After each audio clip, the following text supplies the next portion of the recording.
Mata Najwa, gak ada nyawa di negeri orang. Saya masih bersama dengan kakak sepupu dan juga mama dari Adelina. Kakak, ketika pertama mendengar kabar bahwa Adelina telah berpulang, itu kakak mendengarnya dari siapa? Pertama mendengar kalau Adelina sudah meninggal di Malaysia itu dari Pendeta Ishak La'a. Tugas pelayanannya di Kecamatan Kualin. Meminta nomor handphone kami dari teman sekerjanya.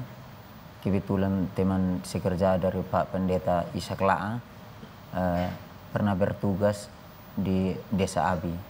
Dari situ mendapat nomor handphone kami, terus kami ditelepon. Ditelepon, diberi informasi kalau Adelina sudah meninggal di Malaysia, Ibu. Keluarga langsung percaya berita itu?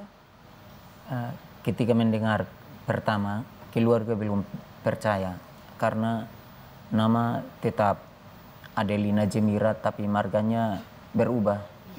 Marganya Lisau. Lisau? Iya. Bukan Sau padahal sesungguhnya. Sebenarnya Sau, Adelina Jemira Sau, tapi di paspornya ditulis Adelina Jemira Lisau. Jadi mama sempat merasa itu bukan anak mama? Iya. Tapi kemudian akhirnya? Akhirnya di rumah Adelina ini kami didatangi oleh polisi dari Polsek Niki-Niki.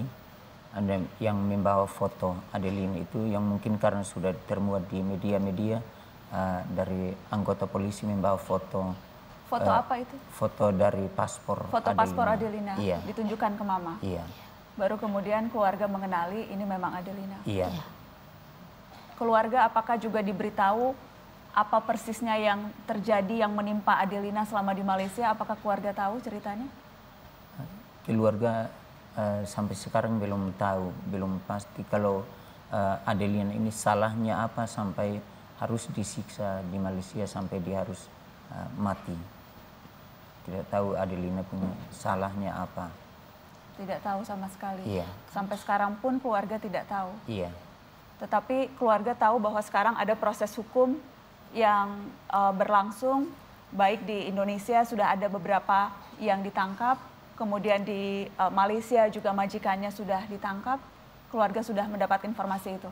Sudah mendapat informasi. Baik, saya ingin ke Mas Wahyu lagi, Migrancare. Apa yang bisa Anda, apa yang Migrancare lihat terjadi pada kasus Adelina ini?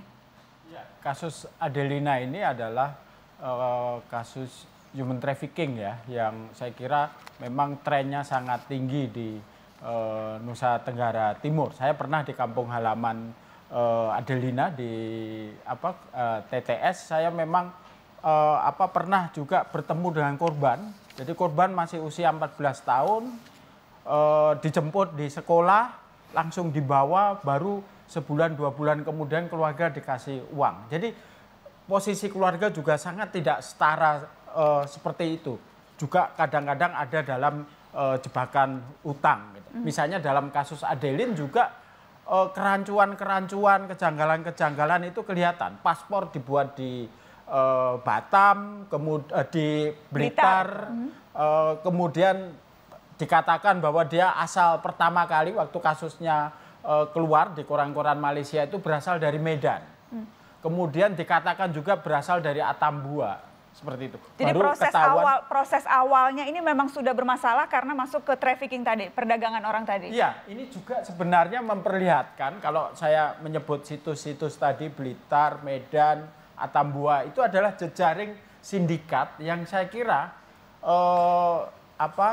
kematian Adelina itu harus ditelusur jejaring seperti ini. Jadi memberi sinyal bahwa tidak hanya kematian Adelina yang harus diusut, tetapi jejaring ini yang juga harus diusut tuntas. Karena kalau tidak, sindikat ini akan terus bekerja. Akan melakukan hal itu terus. Ya. Pak Maruli, apa catatan Anda dan teman-teman di Kementerian atas kasus Adelina, dan kalau kemudian kita membawa ini ke hal yang lebih besar, Pak Maruli? Ya, terima kasih Mbak Nana.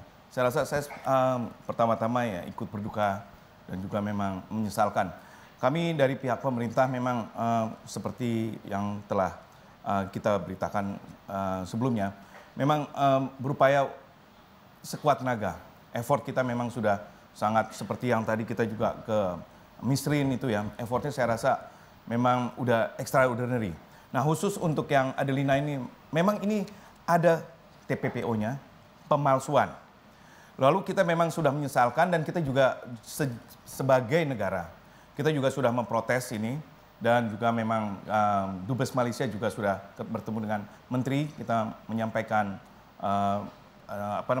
protes juga dan kami menuntut dari pemerintah, saya rasa kita semua ini juga menuntut hukuman yang seberat-beratnya, baik di pihak Indonesia, kita tahu tadi juga memang yang memalsukan, yang juga yang calo itu ya. Lalu yang dari sana juga kita menuntut agar pemerintah Malaysia memberikan hukuman yang seberat-beratnya kepada yang pelaku dan juga agen-agennya dan juga rekrutmennya. Jadi dari kita memang berupaya untuk agar mendapatkan hukuman yang setimpal. Oke. Seperti itu yang kita upayakan. Baik, ada sejumlah modus bagaimana sesungguhnya perdagangan orang ini biasa dilakukan. Kita akan lihat dulu grafis yang berikut ini.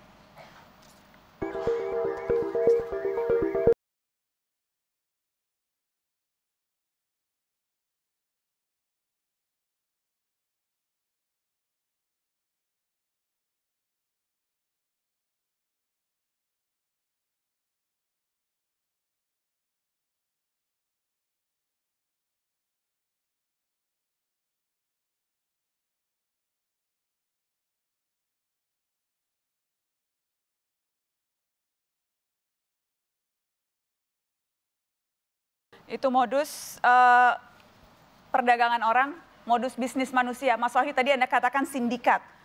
Seberapa rapih dan terorganisir sih mafia perdagangan orang ini? Ya, saya kira batas antara penempatan buruh migran dengan perdagangan manusia itu sangat tipis sekali. Apalagi yang terjadi di NTT ya. Kita tahu misalnya beberapa kasus Nirmala Bonat, sebelumnya juga kasus Wilfrida yang korban trafficking tapi malah sempat terancam hukuman mati. Dia baru bisa dibebaskan ketika terbukti bahwa dia korban trafficking.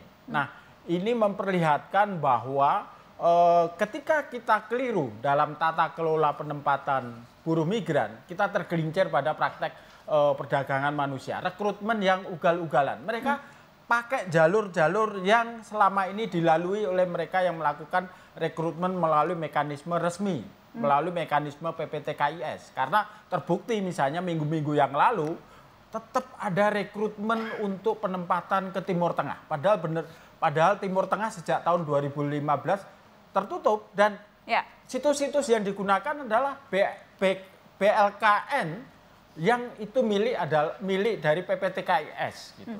Ketika mereka tidak punya akses untuk mengirim secara resmi, mereka diam-diam juga melakukan rekrutmen. Oke, sejumlah kasus menunjukkan ada keterlibatan aparat negara justru dalam bisnis manusia ini. Apa yang Anda temukan spesifik soal itu? Ada beberapa kasus yang akhirnya terbuka, dibawa ke pengadilan.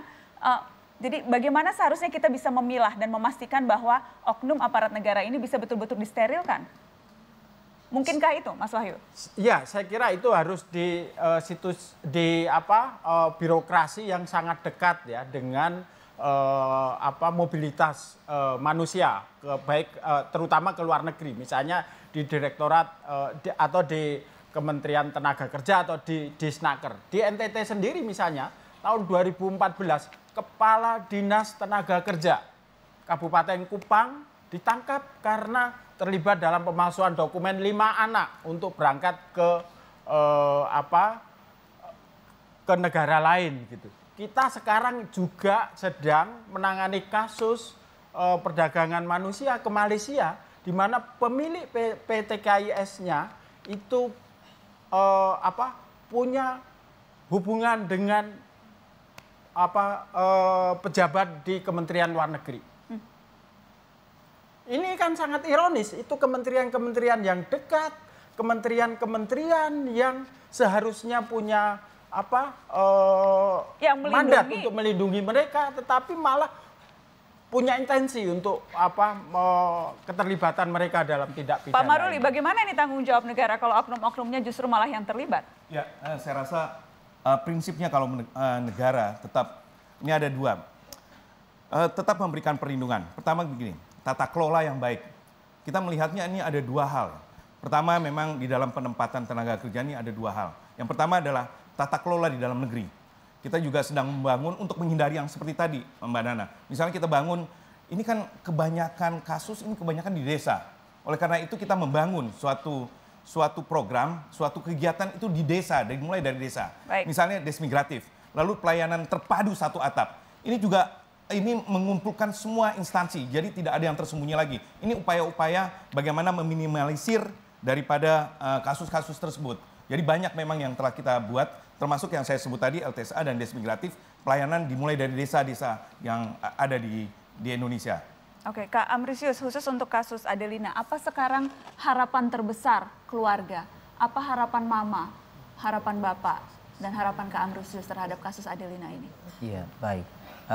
Kalau harapan dari keluarga kepada pemerintah supaya karena masih ada tenaga-tenaga kerja yang masih berada di Malaysia, itu harapan dari keluarga supaya kalau bisa pemerintah bisa membuka lapangan kerja yang banyak di Indonesia supaya mereka bisa bekerja Bekerja di tanah kelahiran. Di tanah kelahiran, Ibu. Tidak usah pergi jauh-jauh ke negeri Iya. seberang. Terus itu harapan lagi dari keluarga supaya kepada pemerintah supaya bagaimana caranya supaya jangan ada lagi Adelina yang berikut. Jangan ada lagi Adelina yang lain. Yang lain lagi. Ya. Mama, apa yang mau Mama sampaikan?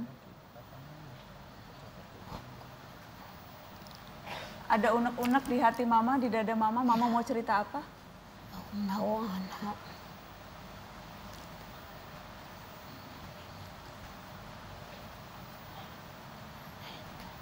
Ada yang mau Mama sampaikan?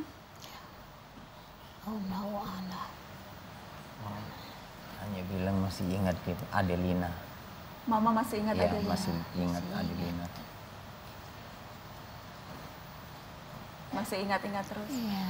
Masih datang ke mimpi Mama Adelina? Iya. Kita mendoakan Adelina tenang di sana, Mama. Dan mendoakan Mama dan keluarga untuk terus tenang dan dikasih ketabahan. Doa seluruh rakyat Indonesia untuk Mama dan keluarga. Terima kasih. Terima kasih Mama sudah datang dari NTT jauh-jauh ke Jakarta. Terima kasih Kakak. Terima Boleh kasih. kita kasih tepuk tangan dukungan untuk Mama dan Kakak Ambrisius. Tetaplah di Mata Najwa. Setelah ini kita akan dengarkan kisah Ibu Satinah, tenaga kerja wanita yang berhasil lolos selamat dari hukuman pancung di Arab Saudi. Sesaat lagi.